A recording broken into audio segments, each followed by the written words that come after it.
Olá pessoal, mais uma vez estamos aqui juntos para fazer uma reflexão sobre alguns temas na área da educação e hoje nós vamos falar um pouco da avaliação.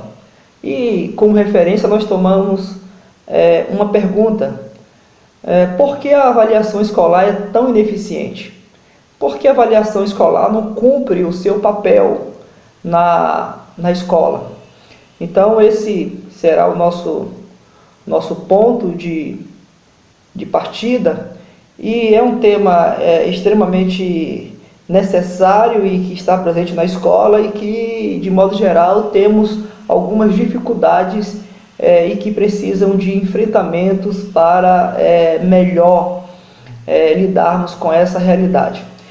Antes de mais nada, eu quero localizar aqui, fazer uma delimitação do meu lugar de fala. Meu lugar de fala enquanto professor da educação básica, com experiência de mais de 20 anos, e também como professor universitário, que tenho aí uma experiência de um pouco mais de 10 anos.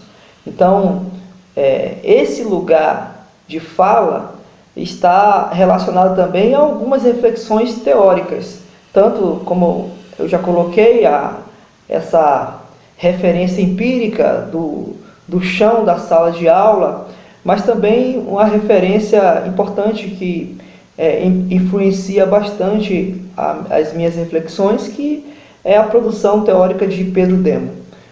Pedro Demo é um grande pensador brasileiro e que tem contribuído bastante com as suas reflexões pertinentes relacionadas à educação. Então, não tenho dúvida de que esse pensador, a sua produção teórica, tem servido como pontapé inicial para as reflexões deste que vos falo. De modo que a avaliação, quando pegamos essa prática e também os referenciais teóricos para discuti-la, a gente pode fazer algumas afirmações. Primeiro, a avaliação escolar é um equívoco da forma que ela é realizada, porque segue um ritual que não contribui para o processo de ensino e aprendizagem. Por exemplo, a semana de prova. Via de regra, as escolas ainda adotam uma semana em cada trimestre para fazer avaliações. Então, quando a escola e até mesmo a universidade adota uma semana para avaliar aquilo que o estudante adquiriu enquanto conteúdo ou conhecimento, apresenta aí, portanto, um equívoco, porque no nosso discurso e na própria proposta metodológica, a avaliação deverá ser processual. Mas na prática tem uma semana de prova que tem maior peso para o professor, para o estudante, para a comunidade escolar, porque os pais participam também, são afetados por essa semana de prova. Portanto, é uma das razões que a avaliação não cumpre o seu papel. Ela ainda é utilizada como principal ferramenta com dia e hora para o sujeito estudante ser avaliado. Outra questão que serve para nos ajudar a entender por que a avaliação escolar é tão ineficiente é a ideia de média. Existe na escola ou nas escolas a ideia de que o estudante, ele, dentro de um processo, no final, ele tem que alcançar uma média para conseguir um coeficiente de aprovação. Veja bem, essa proposta é uma proposta totalmente atrasada. Pensar em uma média para o estudante ela é atrasada e equivocada por duas razões muito simples. A primeira é que ocorre muitas vezes dos professores, nós professores, utilizarmos referências de estudantes para pensar uma média. Então, determinados estudantes têm uma média alta. Você pensa naquele estudante com média 9, média 10, né? E tem aquele estudante que alcança uma média baixa, sendo que tem uma média mínima para ele ser aprovado. Então tem aquele estudante que nós, escola, consideramos no limite da aprovação. Então isso é um equívoco porque precisamos pensar a avaliação e aplicar uma metodologia onde o indivíduo é avaliado por ele mesmo. Se eu estou trabalhando com um estudante que consegue buscar textos para determinadas respostas e ele encaixa determinados textos a determinada pergunta com uma certa coerência, por mais que ele não tenha uma ação mais ativa na construção daquela ideia, mas eu estou avaliando que esse estudante está no processo de, a partir de uma pergunta, encontrar respostas coerentes, mesmo que já prontas. É um nível, é diferente daquele estudante que busca respostas para determinadas perguntas que não tem nenhuma coerência entre perguntas e respostas a determinadas questões. Então, quando o estudante chega a esse ponto de encontrar respostas coerentes, ele já está sinalizando que ele faz uma interpretação coerente.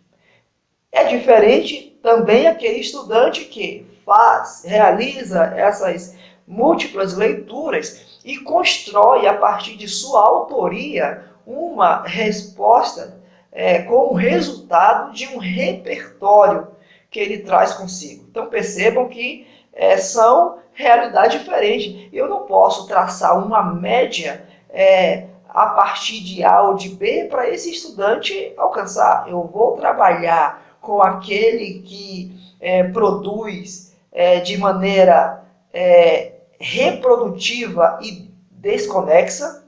Vou trabalhar com aquele que reproduz de maneira bastante coerente, mesmo que não tenha autoria, e vou trabalhar com aquele que produz e tem a sua autoria para apresentar uma argumentação como resposta a determinadas questões. A referência vai ser o próprio sujeito. À medida que esse sujeito vai evoluindo na sua trajetória, ele vai recebendo determinadas pontuações e que não é o outro que vai servir como referência, mas a sua própria evolução. De modo que, quando eu estabeleço uma média, eu vou ter o estudante abaixo da média, o estudante mediano e o estudante acima da média. Isso para a educação é uma derrota, é um fracasso, porque não haverá nenhum sistema de equidade nessas relações. Então, se o sujeito chega com num primeiro momento, se realiza um diagnóstico e ele alcança um nível baixo daquilo que é necessário para desenvolvimento de suas habilidades, suas competências, o que nós vamos fazer? Nós vamos considerar o processo. E qual é a lógica da média equivocada? Pega a média 5, então o menino ou a menina começa com 3, Aí, na segunda avaliação, ele consegue 7.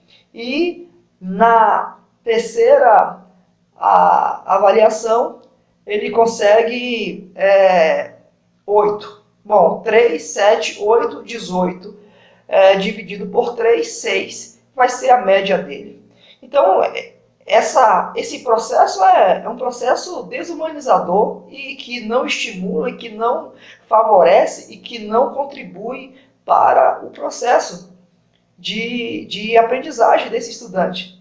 Quando nós vamos ao médico, ele me dá um diagnóstico inicial de que eu não estou bem, estou com 3, começo o tratamento, vou para 5, e quando chego a um equilíbrio de uma média 8 ou 10, ele não vai pegar lá o diagnóstico inicial e dizer para mim, olha, você está somando tudo aqui, a sua saúde está mais ou menos. Não, ele vai pegar o último diagnóstico e vai falar assim, olha, essa é a situação, você estava assim, mas olha que maravilha, você está nesse lugar. Então o que vai prevalecer é o último diagnóstico.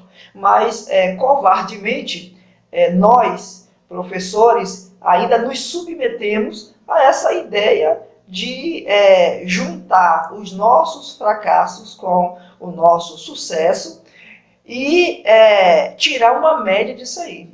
Isso não contribui porque não há justiça mínima nessa proposta. Então, essa média é um equívoco. E se essa maneira de fazer é uma maneira correta, ou pelo menos é uma maneira que atende às nossas necessidades, então explica a alta qualidade da nossa educação. Nós precisamos entender que os nossos fracassos são resultado de um conjunto de experiências, de práticas, de, enfim, ações que levam a um resultado. De modo que o processo avaliativo ele é extremamente desumano. E o pior é quando esse sujeito não alcança essa média mínima, ele volta para o final, o início da esteira, para colocar alguns parafusos. Nós utilizamos hoje educação básica, ensino fundamental 1 e 2, nós utilizamos ensino fundamental de 9 anos. Mas ainda continua a produção em série.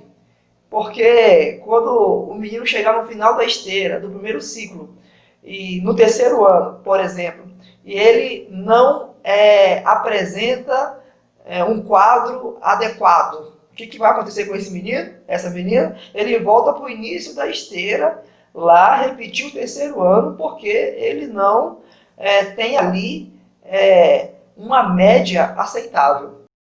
Bom, pessoal, é um pouco isso que eu gostaria de dividir com vocês. Espero ter, de alguma forma, contribuído, provocado e que a gente possa pensar ou repensar os nossos modelos, os nossos parâmetros avaliativos. E em outra oportunidade vamos estar apresentando uma proposta de escola. Será possível uma escola que não tenha prova, não tenha aula, não tenha livro didático? Pois é, um dos chãos de escola que eu piso, nós utilizamos essa proposta. Sem prova, sem aula, sem livro didático, sem tantas outras coisas e com tantas outras coisas. Mas fica para um próximo vídeo com a participação de outros professores e vamos apresentar um pouco daquilo que nós estamos vivendo. Grande abraço para todos e até a próxima, se assim o Eterno nos permitir. Grande abraço.